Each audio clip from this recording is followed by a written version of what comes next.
Bienvenue dans le goût du savoir. Si tu aimes la vidéo, like et abonne-toi.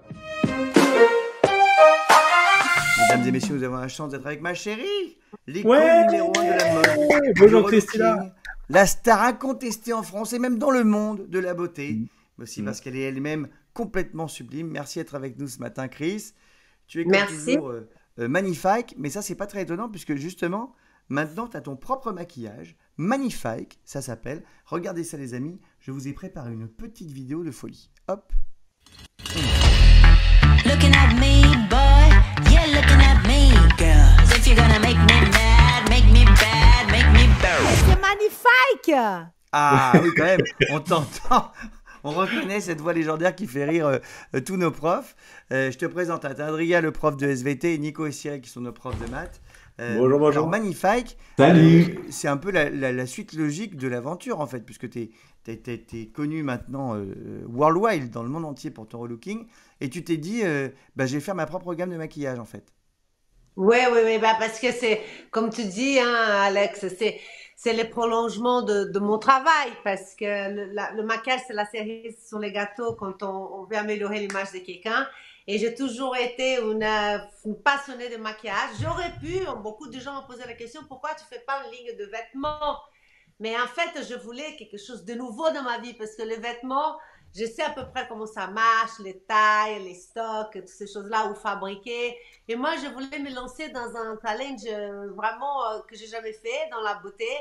Et le maquillage, ça va de soi parce que je suis passionnée. Et puis, c'est un maquillage qui est complètement clean, vegan, avec des excellentes notes sur Yuka. Donc, c'est beaucoup de travail, beaucoup de recherche, ça prend beaucoup de temps pour faire ça. Et c'est passionnant, j'apprends beaucoup de choses, c'est super. Et puis, moi, ce que je veux, c'est créer une ligne de maquillage qui soit pas compliquée pour toutes les femmes, parce que nous, les femmes, on n'a pas une heure devant le miroir pour se faire le maquillage comme on voit dans les réseaux. Alors, moi, je voulais vraiment des maquillages qui soient de bonne qualité, qui apportent des soins avec des ingrédients brésiliens en plus, et que ça soit très facile à utiliser. Donc voilà, c'est mon challenge. Donc dans mon site internet et dans mes réseaux de Magnifique, il y a plusieurs types de maquillage. Il y a le coaching du maquillage que je donne. Donc comment réaliser des maquillages, par exemple, pour aller en mariage, pour aller travailler, pour les week-ends, ou alors maquillage si je porte des lunettes. Donc il y a beaucoup de maquillage facile à faire en 15 minutes, pas plus que ça, pas à pas, avec moi, avec de maquilleurs. Bon, enfin bref, en fait, ma cliente, celle qui achète Magnifique, elle ne va pas être perdue. Elle va être guidée de A à Z et avec un but en plus d'apporter du soin et d'être magnifique à la fin. C'est le but, c'est ça qu'on veut, c'est être complètement magnifique. Et tu as dit il y a des ingrédients brésiliens parce qu'on le rappelle quand même, tu es brésilienne. Exactement. Alors, ce que je voulais avec ma marque, c'est montrer vraiment ma personnalité, ce que je suis, vraiment que ce soit une expression vraiment de la personne ce que j'aime, de ce que je suis. Et moi, ce que je suis, j'ai mon cœur qui balance entre les deux pays. Je suis née au Brésil, j'adore mon pays, j'adore la culture que j'ai. Vraiment, je voulais vraiment montrer dans mon produit ce côté solaire du Brésil, ce côté de good vibes du Brésil, de lumineux, de bonne humeur du Brésil, avec le chic de la France. Parce qu'il ne faut pas oublier que ça fait plus de 30 ans que j'habite en France et j'adore ces pays, j'admire énormément. Vraiment, j'adore la France et moi je trouve qu'il n'y en a pas des pays plus sophistiqués, plus chics que les produits français. Donc je voulais les deux. Donc par mon emballage, on peut avoir vraiment le côté sophistiqué, le côté... on va voir, mon emballage, elle est élégante, mais avec des couleurs du Brésil, c'est vert, et en rappelant aussi des lignes du modernisme brésilien, qui sont des lignes très épurées. Et puis voilà, et des produits d'excellente qualité, qui c'est la clé du succès, quoi, parce que en fait, on a beau faire de jolis emballages et tout ça, mais les produits, il est de très très bonne qualité. Un très bon produit. J'ai 90% sur Yuka. En fait. Et Yuka, c'est quoi? C'est un truc qui note les produits de maquillage, c'est ça? Oui. Yuka, c'est une application qui scanne les codes barres de tout, hein, même de la nourriture, tout ce que les crèmes, le maquillage. Et lui, il fait un scan de ça et il nous dit combien de pourcentages d'allergènes ou cancérogènes et tout ça, cancérogènes. Et moi, c'est comme je suis clean et magnifique, j'ai de très très bonnes notes, ce qui est très important. Alors, on a pas mal de questions à te poser, Christina, pour comprendre comment t'en es arrivé là. En tout cas, tu l'as dit, hein, ça te prend beaucoup, beaucoup de temps en ce moment. Et ça rejoint peut-être une des questions qu'on a reçues pour toi, que je vais te poser. Il y a quelqu'un qui me dit, on ne te voit plus assez à la télé. Qui nous a dit, on ne voit plus assez Christina, quand est-ce qu'on va la revoir? Moi, je sais que tu travailles sur des nouveaux projets d'émission. Exactement. Moi, je suis pas à la télé depuis, nous sommes au mois de mars, depuis peut-être au mois d'octobre, je crois. Ça fait pas si longtemps que ça fait quelques mois. Bah, merci. Ça veut dire que la personne a envie que je revienne. Bah, je suis, dans des projets de nouvelles émissions, et puis aussi, beaucoup de travail avec ma ligne de maquillage, beaucoup de travail avec mes projets de mon agence. Je suis assez prise, mais, bientôt, vous allez me voir. Ah, ça c'est cool, c'est ce qu'on veut savoir. Bon, déjà, on te voit avec nous aujourd'hui. Ça va te permettre d'être soumise au questionnaire du Good, un questionnaire terrible. Est-ce que tu es prête? Oui, Bon, alors déjà, toi, tu étais à l'école au Brésil, pas en France. exactement. Ah, et c'était quoi ta matière préférée à l'école? Bah, moi, j'aimais biologie. Je sais pas si on a des cours de biologie aujourd'hui, c'est Ah bah science, si, quoi. maintenant c'est sciences de la vie et de la terre, hein. C'est ce que fait Adrien, qui du coup est ravi. Il est très C'est content, Yes. pas Adrien. SVT, c'est pas SVT. On n'avait pas vraiment, on avait biologie, géographie, physique, histoire. Il n'y a pas ça ici? Si, Et en si, plus SVT. on a ça aussi. On a ça aussi, mais maintenant SVT, Adrien, arrête-moi si je me trompe, Tout est ça, ensemble alors maintenant. ça regroupe tout ça, c'est ça? Tout n'est pas ensemble en SVT. Nous, on travaille surtout sur la biologie et la géologie. D'accord. Physique, chimie, c'est à part à partir du collège. Et histoire, géographie, c'est à part également. Ah bah Très voilà, bien. bon, tout est clair. Au Et alors, la Brésil, matière, c'est mais le c'est goût. tout mélangé? J'aimais bien biologie. J'aimais bien chimie aussi. J'aimais bien chimie. J'adorais histoire. Moi, j'aimais beaucoup histoire. Voilà, mais j'étais mauvaise en maths. Alors là, je Oh, mais non! Mais l'horreur, les non! maths. J'ai pas de Christina, mais cerveau. non! Les maths, Je c'est n'ai pas de génial! cerveau. Mes parents, ils ont beaucoup dépensé de l'argent avec des cours particuliers. Oh là là. Pendant les vacances, pas les vacances et tout ça. Et puis, vous savez qu'au Brésil, à la fin de l'année, quand on fait tous les examens et tout pour aller dans une nouvelle année, Classe. changer je sais pas, de 5e au 4e, comment ça s'appelle, changer de cycle, classe. c'est ça? Ouais, je suis en classe. Des classes, oui.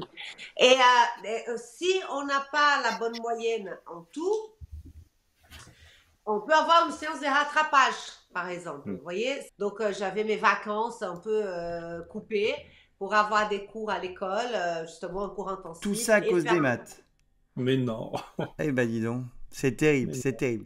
Est-ce que tu te J'ai rappelles pas parce que cette mentalité matheuse, non. Cette façon d'analyser les choses, c'est pas bah, moi. maintenant si, parce que maintenant tu as ta boîte de maquillage. Il faut bien que tu fasses des maths pour voir combien tu produis, parce que je crois que maintenant ça va arriver un peu partout. Ouais, mais ça, Magnifique. c'est pas moi qui fais ces calculs-là, chérie. Ah, c'est pas toi qui fais ça. Je suis bien entourée. Ah, ça, c'est important. C'est important. Est-ce que tu te rappelles, parce que peut-être que les Brésiliens, ils n'ont pas la même chose que nous comme livre à l'école. Est-ce qu'il y a un livre qui t'a marqué dans ta scolarité? Bah, beaucoup, hein. Nous, c'est Le Petit Prince, souvent, qu'on dit. Ou, Ouais, bah, il y a Le Petit Prince, oui, mais bon, on lisait beaucoup la littérature petite, on lisait beaucoup la littérature brésilienne, nous avons des écrivains incroyables. Et alors, si Georges tu Amado. devais nous conseiller un livre d'un auteur brésilien, tu nous dirais qui? Eh ben, alors, Jorge Amado, Ok. Capitães de Areia. I don't know je sais pas si vous avez ça en portugais. C'est les Bah, on va le capitaines trouver, on va le de trouver, mais c'est- sable. Ça, c'est un livre que Capitaine t'as des aimé. sables. D'accord. Capitaine des sables de Jorge Amado. C'est un grand écrivain brésilien. Et ça, c'est un livre canon. Bon, bah, alors, on va regarder ça. Peut-être que les gens seront contents de savoir ce que tu aimes comme livre. Et quelle est la première chanson que tu as Ah, chantée? mais ça, Parce que c'est c'est... un livre pour l'enfant, hein, pour enfant. Hein. Ouais, bien sûr, mais c'est très bien, on va la regarder quand même. La première chanson que tu as chantée dans ta salle de bain, parce que je crois que tu chantes pas mal, hein. Moi, je chante pas du tout, chérie. Ah là là, la première chanson que je chantais dans ma salle de bain, je sais pas, je me rappelle pas. Peut-être Qu'est-ce que... Michael Jackson. Et comme je ne parlais pas anglais toute petite, quand j'étais toute petite dans les années 70, je ne parlais pas bien anglais. Et je parlais mes mots très moyens. Donc je devais inventer des mots, tu vois. Genre, keep on, with the good stuff. J'ai inventé, tu vois. Oui, c'est une catastrophe. Petite, j'ai inventé les trucs. Est-ce que tu te rappelles le prénom de ton premier crush à l'école? Alors, c'était pas à l'école, hein. C'était mes potes, parce qu'on avait un pote dans le voisinage, il s'appelait César. Oui, je me rappelle très bien. Ah, Mais ça, ouais, j'avais peut-être 14 ans. ouais, pas mal.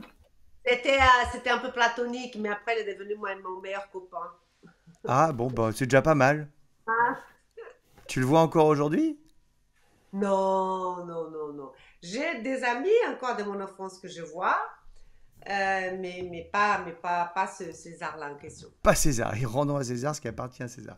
Et Voilà. aujourd'hui, moi, j'ai la chance de te connaître très bien et je salue donc Fred, ton mari, que j'embrasse très, très, très fort et Merci, chérie. qui est formidable. Alors, on te connaît, tu es pleine d'énergie, t'es fantasque, hein, quand tu arrives, tu es incroyable, tu prends la lumière comme ça avec ton magnifique maquillage, mais aussi avec la personnalité que tu es. Est-ce que tu étais pareil à l'école? Ou est-ce que tu étais plutôt genre effacé dans ton coin, plutôt timide? Tu as toujours été comme Alors, ça? non, non, non, non, pas du tout. Moi, petite, j'étais plutôt timide et je faisais pas beaucoup de succès à l'école. Parce que je sais pas, moi, j'étais pas vraiment les canons de la beauté du moment. Et j'étais très grande. J'étais Ça très toujours. grande et j'étais un tout petit peu ronde. Et donc, je subis un peu des moqueurs. Les gens se moquaient de moi et tout ça. Donc, c'était très compliqué là jusqu'au lycée. Lycée, c'est à quel âge? Lycée, c'est 15 ans. quand t'as 14-15 ans, c'est ça, là, les garçons? Ouais, c'est Ouais. 15 ans à peu près, ouais. Ouais, 15 ans, ouais. Alors, lycée, genre à 16 ans, je me suis épanouie. Parce que moi, depuis petite, je disais que je voulais être mannequin, hein. Donc mes potes se moquaient de moi. Et je sais que je faisais des cours de ballet, j'avais des cours, je faisais de la danse et je disais ça à mes copines.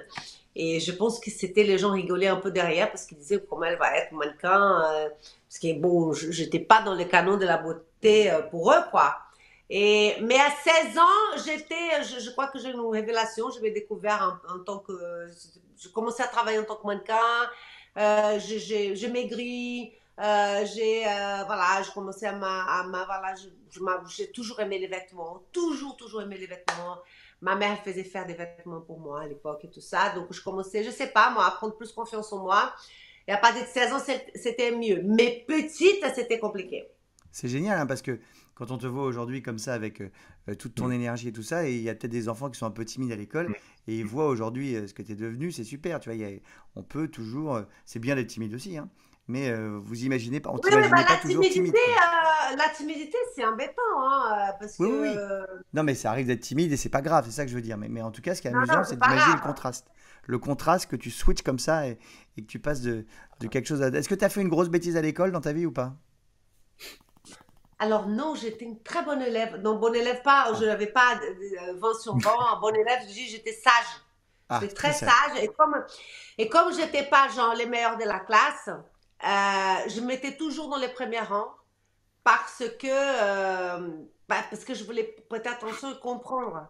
Parce que si je m'étais derrière, j'allais papoter, j'allais me disperser. Et du coup, je mettais devant.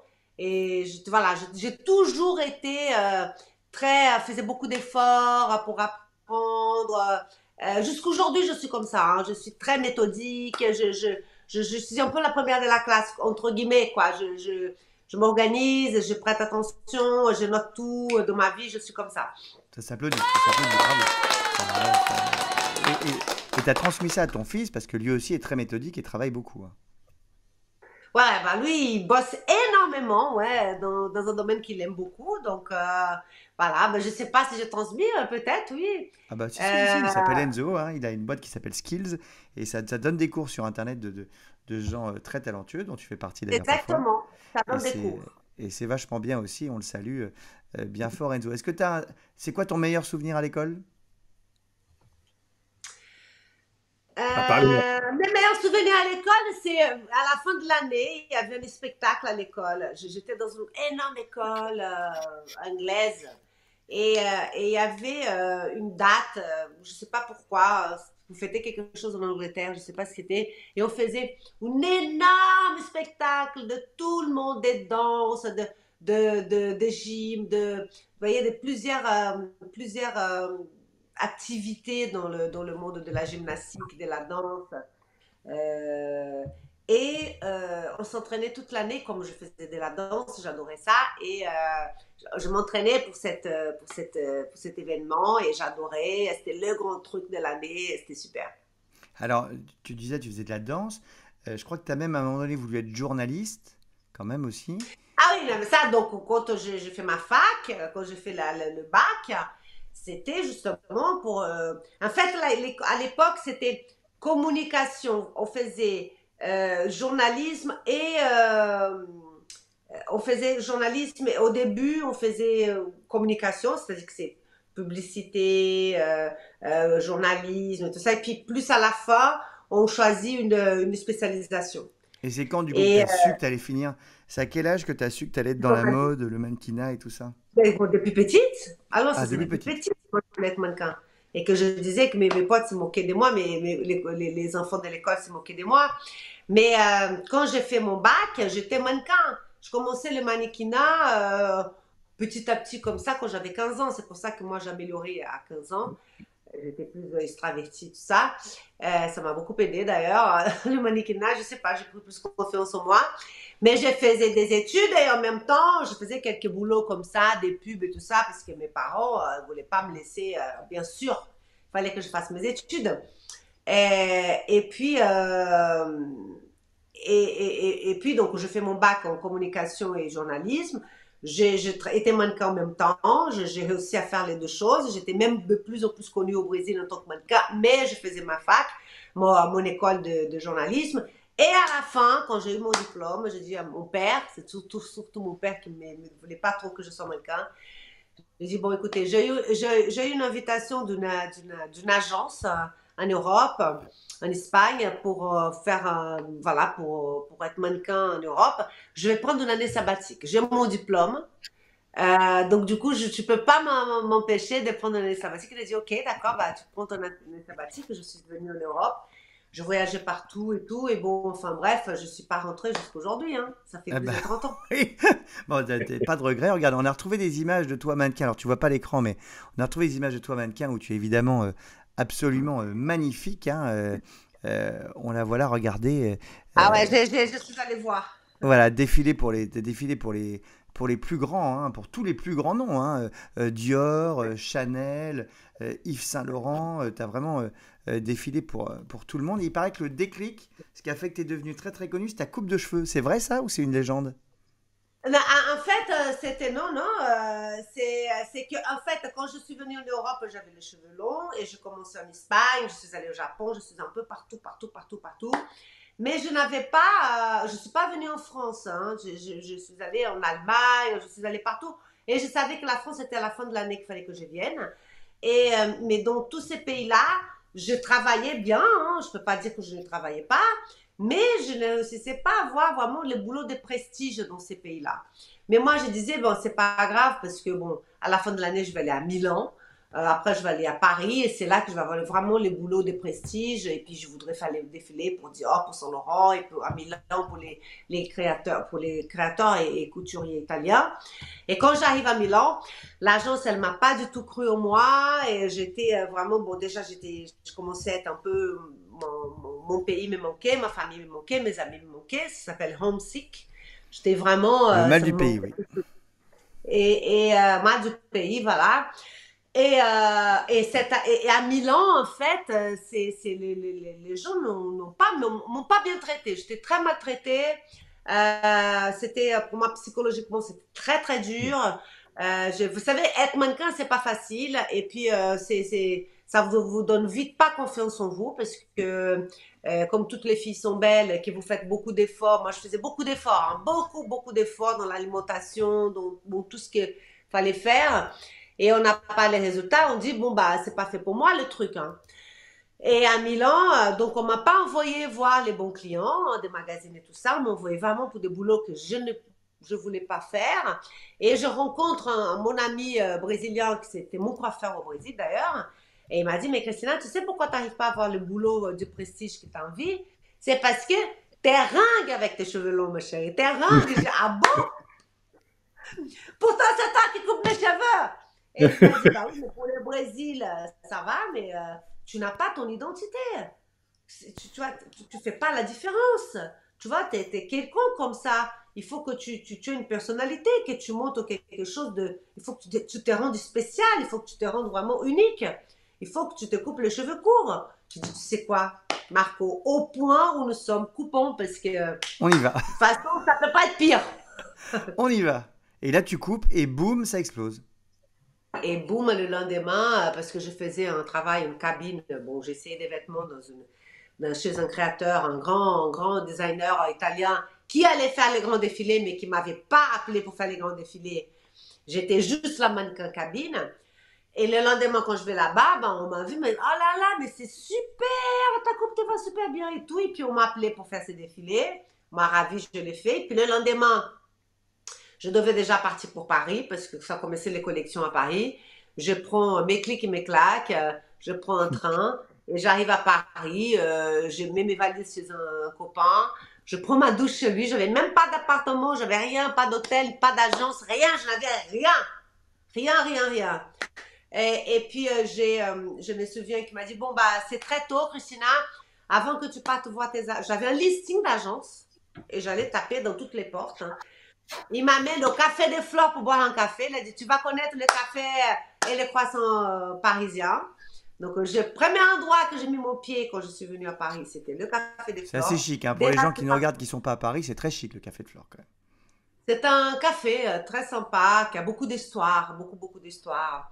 Et de là, je suis partie voir les agences. Et puis la première agence m'a acceptée. Ils m'ont fait faire une photo parce que j'avais mes photos de mon book, j'avais des cheveux longs. Ils m'ont fait faire une photo, j'ai fait une photo. Et avec cette une photo-là, c'était l'époque des défilés. Je suis allée voir tous les créateurs et les couturiers. Et là, je me suis sentie un peu plus prise en considération parce que là, l'agence m'a donné vraiment les bons listings de boulot de prestige. Et je suis allée voir donc Dior, Chanel, tous ces gens-là. Moi, j'étais super contente. Et moi, j'ai fait mon maximum. Je suis allée partout. Et je me souviens que les castings, pour faire les castings, bah, par exemple, j'allais chez Saint Laurent. Moi, je savais que chez Saint Laurent, les filles, c'était des filles très sophistiquées avec le maquillage charbonneux, les cheveux plaqués en arrière. Et après, j'allais, par exemple, chez un japonais, un créateur japonais, comme, je sais pas, comme des garçons. Par exemple, c'est un grand japonais. Lui, il aimait plutôt les filles cernées, vraiment, voilà, les cheveux un peu n'importe comment et tout ça.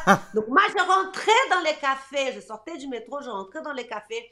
Je me maquillais en charbonneux, je mettais du gel, je plaquais mes cheveux, je m'habillais en tailleur, tout très chic avec les hauts talons, j'allais chez Saint Laurent. Je sortais de chez Saint Laurent, j'entrais dans le café, hop, je changeais des vêtements, j'avais un sac à dos, je mettais tout dedans. Hein. Et j'enlevais mon maquillage, je faisais vraiment mon maquillage sans rien, vraiment cerné et tout ça, j'allais chez comme des garçons. Et c'est comme ça que j'ai vraiment, pour chaque casting, j'ai changé par rapport au site de clients. Et j'ai réussi à avoir plus de 22 défilés la première année. Ah C'était oui, énormément. Et c'est là que ma carrière a été lancée. Et puis après, je suis rentrée au Brésil pour Noël, mais je suis revenue. Mon agence m'a dit, tu rentres au Brésil pour Noël, mais tu reviens. Parce que janvier, c'est du boulot. Et là, voilà, je commençais à faire les magazines et tout ça. Et voilà, et la carrière a commencé. Et ben voilà, magnifique. Quelle très belle histoire. En tout cas, ça donne envie aux gens de bouger, j'espère, et aux enfants de se dire qu'il faut travailler pour y arriver, parce que c'est quand même le résultat de tout ça. Quand on peut, Alex, tu sais, c'est ce que je dis à mon fils et je dis à tout le monde. L'autre jour même, je suis boire un café avec une fille qui voulait parler avec moi et savoir comment est-ce que j'ai réussi, tout ça, parce qu'elle voulait faire pareil. Je dis, bah, il faut bosser. Hein. Tu vois, il n'y en a pas un autre. Si on veut vraiment, on peut. Et il faut avoir de la patience. Il faut avoir de la patience, il faut avoir de la persévérance parce que les choses n'arrivent pas en 24 heures. Il faut avoir de la patience, de la persévérance et bosser, quoi. Il faut bosser. Parce qu'un jour, on va avoir le retour. Bosser tant qu'on peut. Il y a Ludovic qui nous pose une question. Il dit, qui est pour toi le plus grand styliste français et le plus grand styliste étranger. Alors ça, c'est une question piège, c'est pas facile. Alors, après, moi, pour moi, les plus grands, que pour moi, c'est une référence, mais ils sont plus là. C'est Saint Laurent et Karl Lagerfeld. C'est pour moi les plus grands, énormes, que j'ai eu la chance de travailler avec eux. Et que moi, voilà, j'ai une grande admiration pour leur travail. Ils ont vraiment changé la façon que la femme s'habille. Ils ont vraiment changé beaucoup de choses à l'époque, quand ils ont commencé. Moi, j'ai connu plus tard, hein. Pour moi, c'est un des plus grands, hein. Mais actuellement, dans des vivants, moi, j'aime beaucoup Jean-Paul Gaultier. C'est extraordinaire parce que cet homme, justement, il a cassé la barrière de mode, de la mode, et il est très pour la mode, ce qui passe dans la rue, même dans son casting, de son défilé, c'est des gens tout à fait normaux qui défilent pour lui, des créatures incroyables, des gens de différents types de beauté, parce qu'il n'y a pas juste un type de beauté. Jean-Paul, il est populaire, il aime la télé, il aime c'est ce que les Français aiment, hein. Il aime la baguette, il aime les miss, et c'est un homme vraiment qui met vraiment la France en valeur. Voilà, il a pas le côté, il y a un certain snobisme dans la mode, alors que lui, voilà, il a ouvert à la mode à tout le monde, en fait. Et il trouve tout le monde est beau, en fait. Et il y a plusieurs types de beauté pour lui, ce qui est moi, je trouve ça extraordinaire. Et il ose, il fait des choses incroyables, très osées. J'aime beaucoup Jean-Paul Gaultier. J'aime beaucoup aussi un autre, il est français, mais c'est du Made in France. C'est un créateur, un couturier d'ailleurs, un couturier qui s'appelle Giambattista Valli. Parce que lui, moi, je pense vraiment que c'est un des peu qui travaille vraiment la couture d'une façon très glamour et très féminin qu'on ne voit plus aujourd'hui. Voilà. Eh bien voilà, très bonne réponse. Et alors, toute dernière question de l'émission pour toi, après on va te laisser y aller. Quelle est la chose dont tu es la plus fière de toute ta vie? Mon enfant. Ah, c'est Enzo. Mon fils, c'est Enzo. Bah oui, là, il n'y a pas, j'ai pas de regrets, hein. Et oui, Enzo qui bosse aussi, lui, beaucoup avec Skills, on le rappelle. Donc allez voir, hein, si vous ne connaissez pas. C'est super bien, on apprend plein de trucs dans tous les domaines. C'est ce qu'il a monté lui-même, hein, oui, ça s'appelle WooSkills. Quand on les trouve sur Internet, c'est une plateforme, WooSkills, où on a plein de cours de plein de gens dans tous les domaines, hein. Ça peut être le maquillage, comme Christina, mais ça peut être aussi voilà, exactement. le travail, la cuisine, le d'espace pour soi. Enfin bref, il y a plein de choses. C'est ça. Merci beaucoup, Chris, d'avoir été avec nous ce matin. On t'embrasse. Merci beaucoup. Et puis, excusez-moi, il y a eu les aléas de connexion, mais on est Mais arrivé. non, mais c'est magique. Le principal, c'est qu'on y arrive. On a appris plein de choses sur toi. J'espère que ça donne envie aux enfants de travailler et de se dire que voilà, tout est possible et tout est réalisable. Tu en es la preuve. Longue vie à Magnifique, hein, cette oui. sublime ligne de produits de maquillage que tu as sorti. C'est pas fini. Il y a déjà pas mal de produits, mais il y en aura plus qui arrivent, hein, je crois. Et on va pouvoir les trouver partout en France. Exactement. Surtout. Et on va les trouver bientôt partout en France, dans les Exactement. enseignes de maquillage, mais vous pouvez déjà aller sur le site de Magnifique. Voilà, bisous ma chérie, on se retrouve très vite, nous, en dehors de l'émission. Au revoir. À très très vite, et je te fais des Ciao. gros bisous. Salut. Il va être remplacé Merci. par la copine Au revoir. Cécile. Bye bye Chris, merci beaucoup. Bye. Bisous, on t'embrasse.